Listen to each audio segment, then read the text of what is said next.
Hey guys, I'm Wes and you're watching Wes Nichols TV, and today I'm reviewing another movie by request.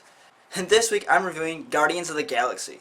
I'm going to start off with what makes this movie work the most. The characters. Each of them is unique and fun and brings something different to the table. This was a big scale movie done by a small scale director, so it had a lot more of an intimate feel versus what normally it would have had. The action was beautifully shot, and every scene that they tried to make funny to add that extra little bit of character to this movie, it really did. Especially my favorite comedic scene, which is the dance-off scene towards the end. That should have in no way worked, but for some magical reason in this movie, it fit just so well and was one of the best funny moments in the entire feature. Another thing I loved about this movie was the subplot with the two sisters, Gamora and Nebula.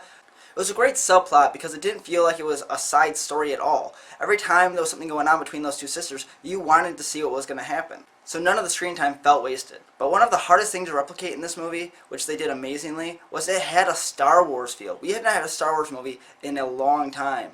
So to give us a feel like we were watching Star Wars, to give us that imagination again, it meant something. And I think that's part of the reason why it had such endless rewatchability. I've seen it 5 times in the last year. But no movie's perfect. And for as great as all the characters in this movie were, the main villain really wasn't that good. He looked awesome. I was really impressed by how menacing he looked. I would not have wanted to fight him. But he seemed kind of whiny, to be honest. When you see Thanos in the movie, you want to see that villain. You don't want to see this other guy who's nothing compared to Thanos. Another small negative I had was that I kind of wanted to see more connections to the Marvel Universe. Now, I think it was a really big risk, and it paid off to not actually be so interconnected. It was its own thing. But I would have enjoyed, as a fan, to see more connections, maybe just some mentions that the Avengers are somewhere out there and could potentially see them soon. And my last negative is that they brought up a great story about his dad being something special, something more, and I want to know more about it. And I understand there's a sequel in the works, and I really hope that they dig into that because I think that's really good subject matter for them to dig into for a sequel.